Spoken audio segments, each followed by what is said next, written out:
Goeiemôre. Ja, vandag is 30 April, laaste dag van April. Ek is die Geldenhuis en dit is 'n voorreg om verder met jou te gesels oor hierdie wonderlike ding van dankbaarheid. Weet jy, ons Hemelse Vader, skepper van alles wat bestaan, het sy enigste seun gegee. Hy moes wreed sterf aan 'n kruis, ter wille van die vergifnis van die sonde van elkeen wat ooit in die verlossing van die kruis en die bloed van Yeshua sou glo. En nou? Ons reaksie op hierdie geweldige offer? Dankbaarheid is 'n goeie vertrekpunt. Verlede week het ons onder andere hierdie skrif onthou. Ek lees uit Psalm 106 vers 1 en dan Psalm 107 vers 1. En dit lees: Halleluja, loof die Here, want hy is goed, want sy goedertierenheid is tot in ewigheid. En dan 107.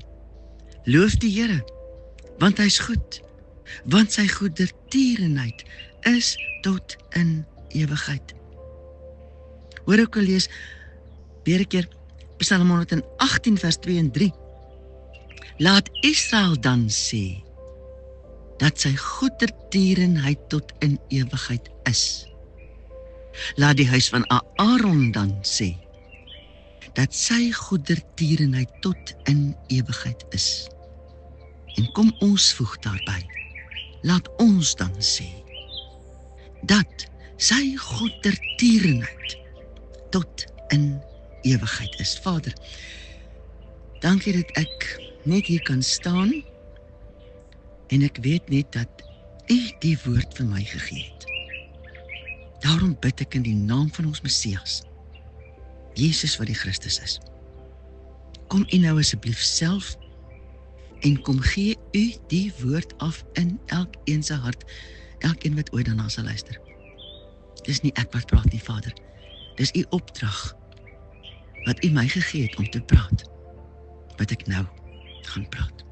En ek eer U daarvoor, en ek glo U alleen kan die woord in elkeen van ons hart waaragtig wakker maak. Ons eer U. Amen. As dit alles waar is, dan is dankbaarheid 'n groot en kosbare begrip met so baie fasette. En daar's 'n reuse verskil tussen 'n hartsgewortelde, diep dankbaarheid en 'n oppervlakkige, kom ons kry dit uit die pad uit dankbaarheid. Nou waarin lê die verskil tussen die twee? Oppervlakkige dankbaarheid is presies wat dit sê. Iets wat na 'n paar dae nie eers meer onthou word nie. Dis pligpleging. Die regte ding om te doen en daarom doen ek dit gou en kry dit verby. Hoe lyk dankbaarheid wat in ons hart sy wortels vind? Hierdie dankbaarheid staan lank genoeg stil om die bron van die dankbaarheid, ons Vader, nie slegs te ondersoek nie, maar te vind, te ontdek in al sy fasette en hom daarom in totale dankbaarheid te glo en te volg.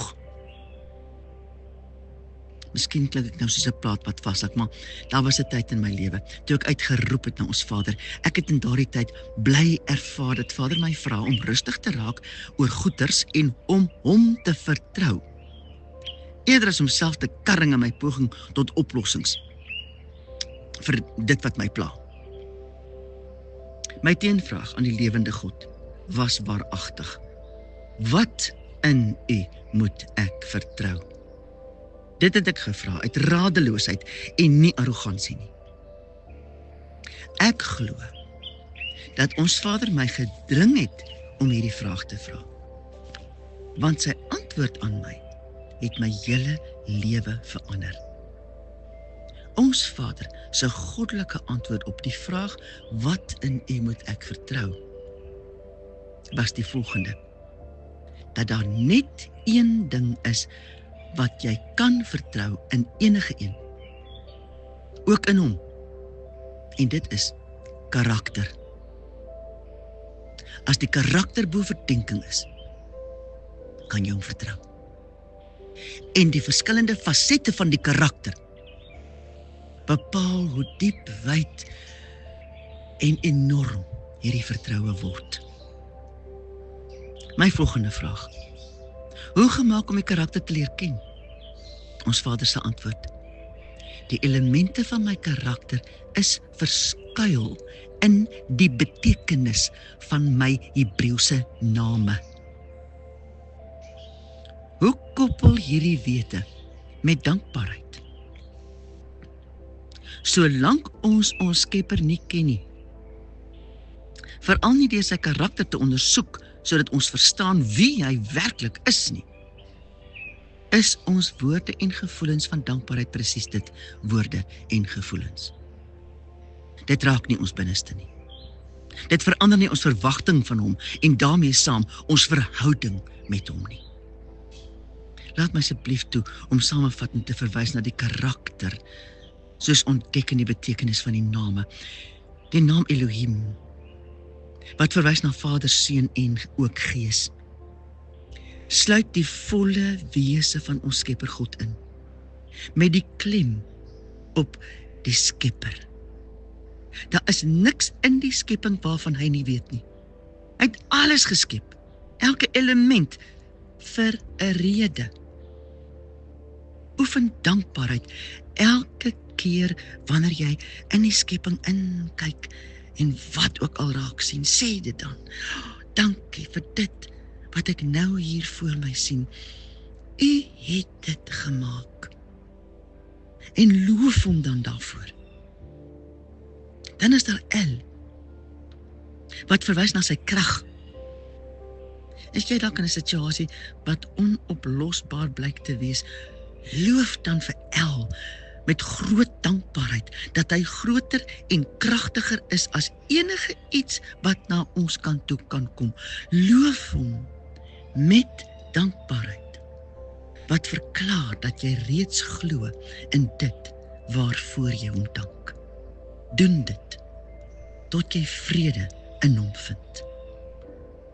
En dan is dit totaal hands-off, terwyl jy dankbaar wag op sy uitkoms.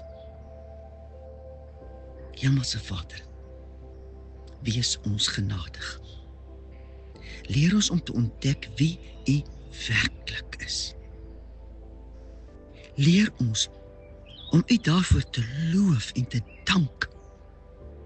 Vader, ons kies om gebaai in dankbaarheid, net voor U te wees, te leef, met die wete dat U ons nooit begewe of verlaat nie.